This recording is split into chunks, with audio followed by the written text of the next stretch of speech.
The Bitcoin, Ethereum, and Blockchain Super Conference is coming to Dallas, Texas, February 16, 17, and 18 in 2018. If you know of a better way to get the latest insider knowledge about crypto, to hear directly from the top minds in this field, to interact personally with 800 fellow crypto lovers, hodlers, investors, miners, traders, developers, and founders, then I'd like to hear about it. If you don't, then you don't want to miss out. Register today for the Bitcoin, Ethereum, and Blockchain Super Conference. Go to bitcoinsuperconference.com and register today as a super early bird to get the lowest rates on tickets and hotel rooms. That's bitcoinsuperconference.com. Welcome to Almost Here, Round the Corner Future Technology podcast with Richard Jacobs. Future technologies poised to transform our lives for better or worse are the focus of this podcast. Almost here means these technologies are now here and starting to be used, or just around the corner, from Bitcoin to artificial intelligence, 3D printing, blockchain, virtual reality, and more. Hello, this is Richard Jacobs with Future Tech Podcast. My guest today is Gino Engels, the co-founder of OTA Insight. Gino, how are you? Hi, hello, Richard. I'm very good, thank you. Very pleased to be on the podcast for today. Well, tell me about OTA Insight. What does the company do? Let's start with the basics. Yeah, well, OTA Insight is kind of a revenue optimization solution for hotels. So we help hotels make more money. We basically do that by combining different sources of information, which we then combine in an easy to digest dashboard overview, where hotels then can clearly see which specific dates they should increase prices for a hotel room, or when it's going to be quite difficult to get hotels sold out, they need to reduce pricing. So yeah, that's where we come in to give them that insight and help them make sure they sell the rooms at the best price.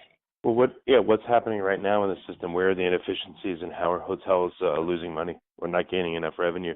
The big kind of problem that hotels are seeing these days, that a lot of it is still done manually. So shoppers are shopping around to different websites. So there's a lot of websites where you can easily compare hotel prices, where you can combine different channels where you can buy the rooms at. So a lot of that is done so manually. So where we help and come in is we make that a lot more efficient by in real time aggregating all the data and visualizing it in a very user-friendly way.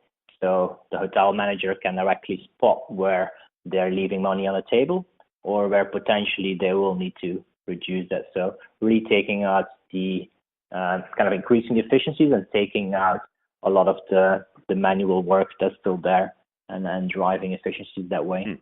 So why hotels? What's the fascination with them? Did you live in a hotel for a while, or why do you like them so much? Well, it's quite an interesting story behind that. Actually, my co-founder and also kind of our chief product guy, we actually got started with the business back in the summer of 2012 during the London Olympics. So he's a data geek, let's put it that way. So he was actually participating as part of the London Olympics in a business intelligence competition where they were tasked in pulling together data and trying to come up with a data model or visualization source. And so, yeah, he landed on trying to pull together information from the different online travel agencies like Booking.com, Expedia, the big online travel giants like a TripAdvisor, and pulling that together and trying to inform hotels where there's opportunities. So that's where it kind of all got started. The end goal was to win a trip to Hawaii. That unfortunately didn't pan out that way, so he didn't win the competition. But it did instill in us kind of quite an opportunistic idea of like, surely this is a problem hotels worldwide are struggling with. There's not an Olympics every year in every city. So how do hotels know how much they can charge for their rooms, and how do they do that in an efficient way when there's so many factors influencing that demand, influencing that pricing on a daily basis? Surely everyone's facing the same problem. Let's just build one solution that does that. And my background is more in commercial and sales, and I could directly see how that standardized platform could be implemented directly globally. So we saw a big opportunity there. In the hotel landscape, I'm sure you got the big chains, Marriott, Hyatt, all that stuff, and then you have the little independent hotel operators. Is this going to be just for the big chains or the little guys? Does this change the dynamic between the two? Well, where we come in is actually that we work with both of them. So at the top of the market where you have more sophisticated hotel chains, like you say, the Marriotts and the Hyatt. So they're already more advanced in using automated systems, but they're also being challenged by kind of the new online dynamic players that are changing prices instantly, real time, 24/7 almost.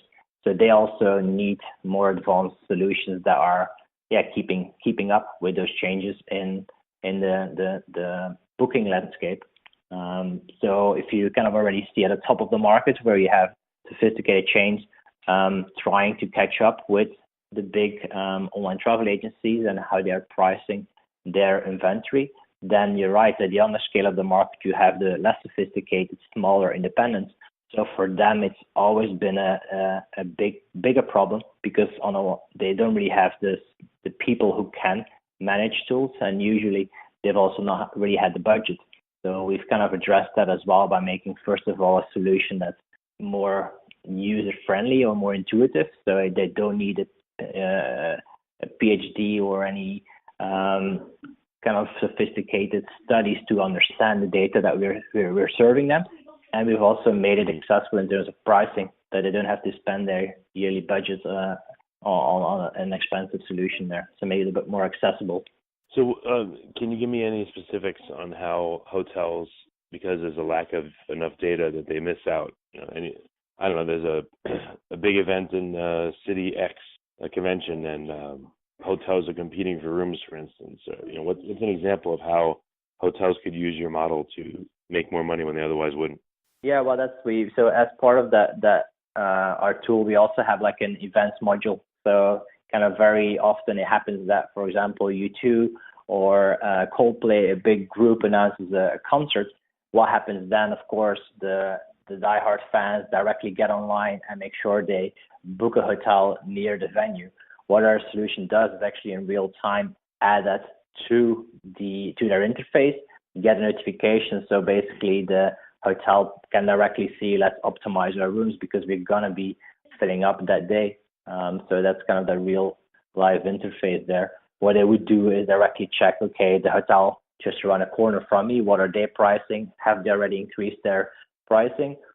Are they already sold out? So that means I'm the only hotel really in the neighborhood of the venue that still has inventory, so I can even further increase my pricing.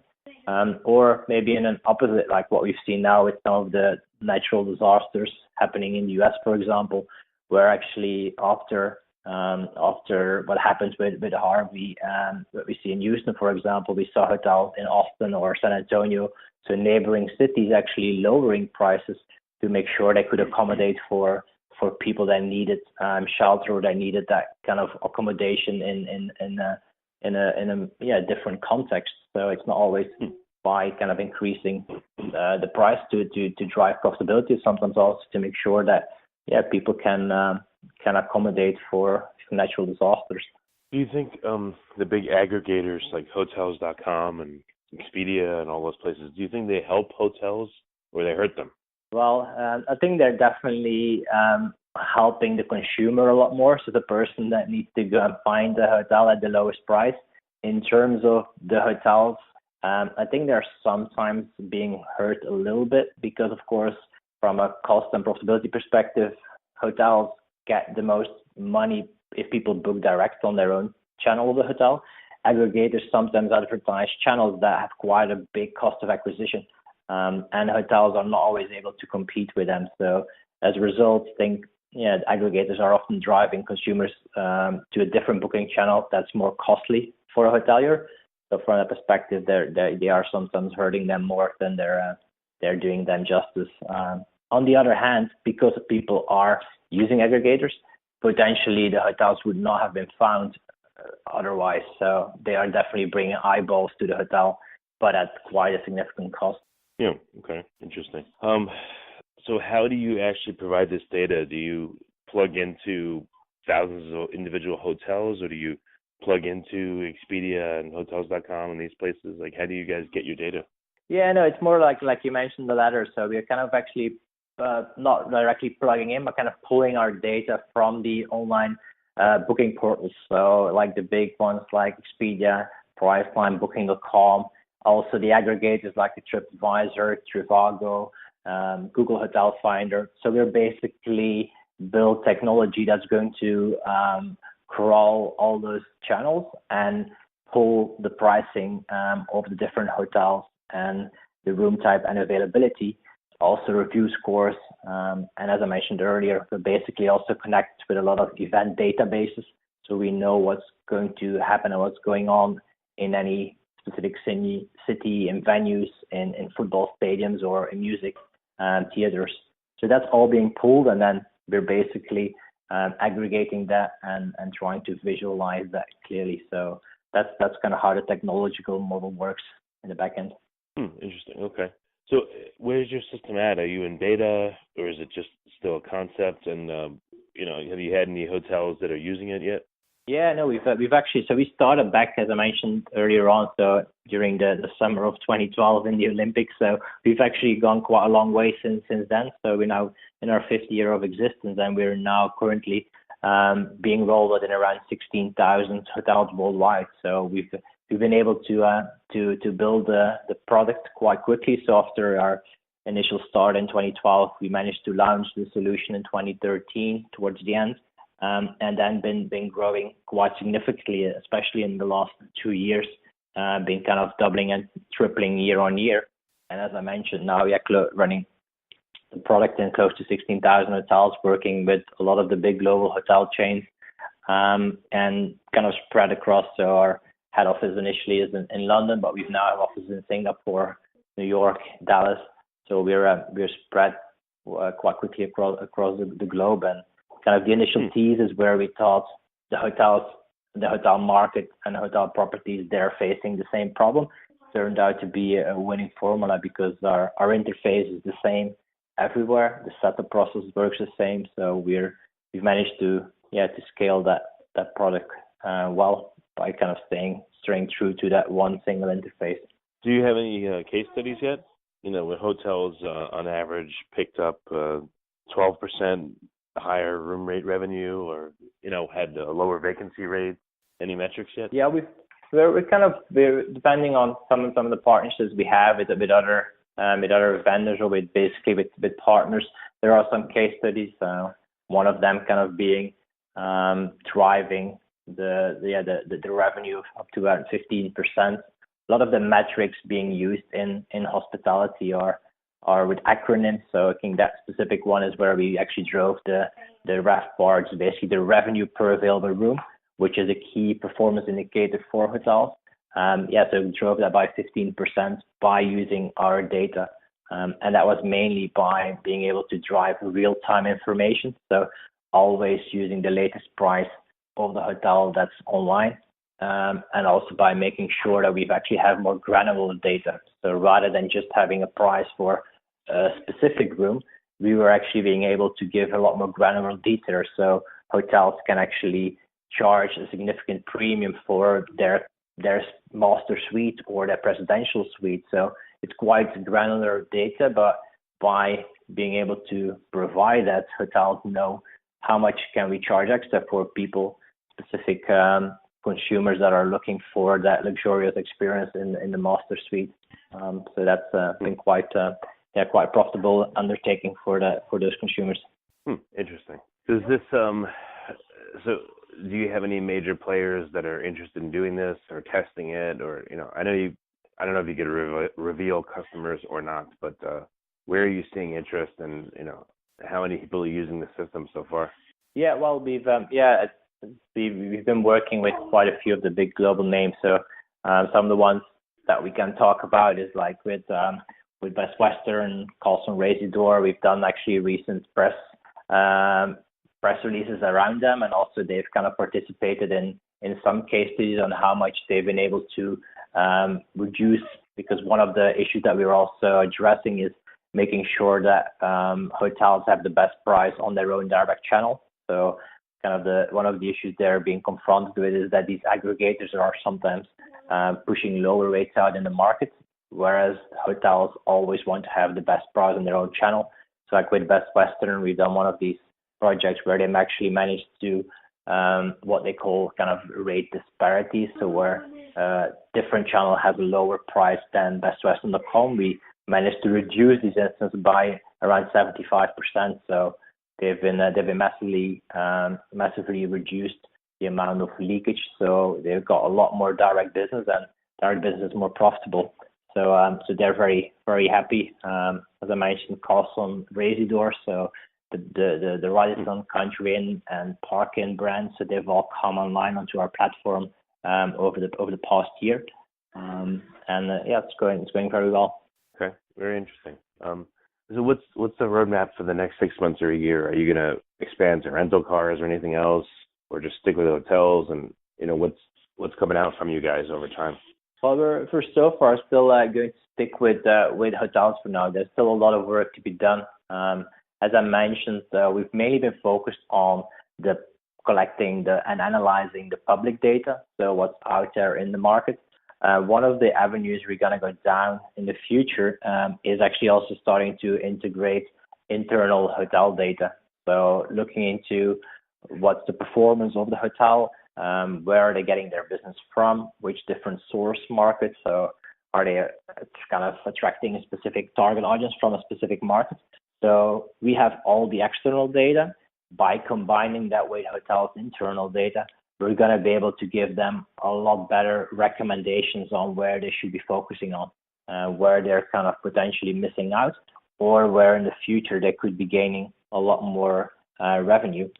So that's one of the big ones that we're working on. So a new solution will be released towards Q1 next year, where we're really going to pull in internal data and kind of try to overlay that with what we've already got from an external perspective. Okay. Any big play you see coming? You being an entrepreneur as well as most people are very ambitious. So what are you guys most excited about in the next 6 to 12 months or maybe 2 years to take this? Yeah, well, one of the big ones that's going to kind of change everything again is what's going to happen with artificial intelligence. So that's going to go all the way down from in our specific industry. It's going to really impact heavily how people book hotels or how people book travel and accommodation.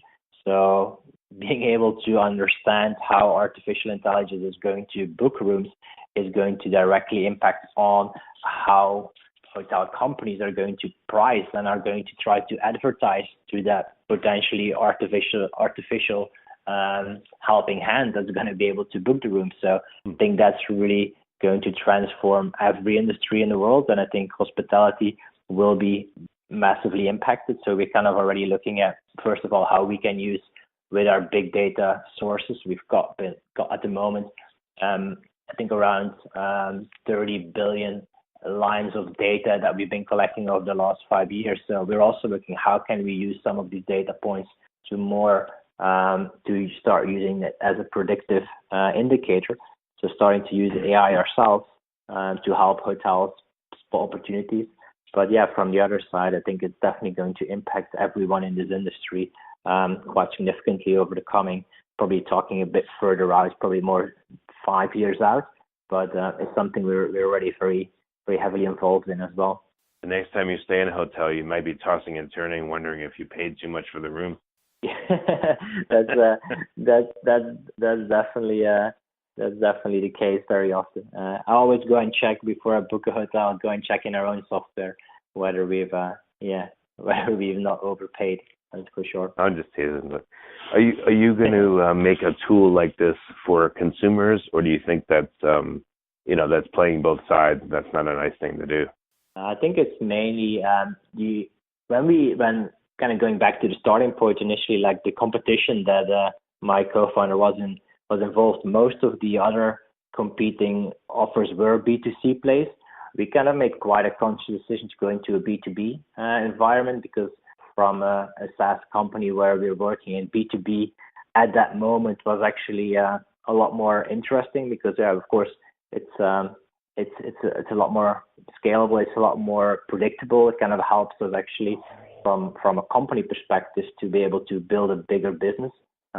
Whereas the B2C play, you need a lot of marketing dollars. It's a different business model almost entirely. So we've kind of steered away from B2C play, focused very much on the B2B, and that's been going well for us. So I think for B2C, we probably need a different slight skill set and a bit of a pivot in terms of how we would run the business.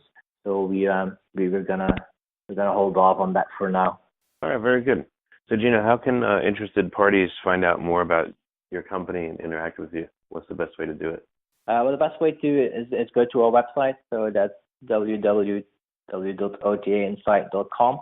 So you can go into our website, have a look around and see what we're up to, and they can always register for a free trial as well. So they just go onto the channel, register their hotel, and we'll be in touch with them to explain them how the solution works. They can also read a little bit on kind of some thought leadership that we've been working on in terms of how do we actually see the hospitality industry evolving and how can we increase profitability and revenue plays.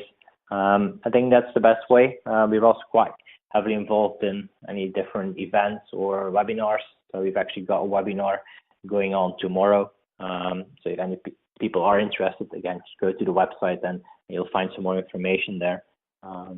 And if anyone wants to reach out to myself, then yeah, you can always just drop me a note on my email address. So that's Gino, that's Gino @OTAinsight.com. Great, very good. All right, Gino, well, I appreciate you coming on the line. Thank you so much.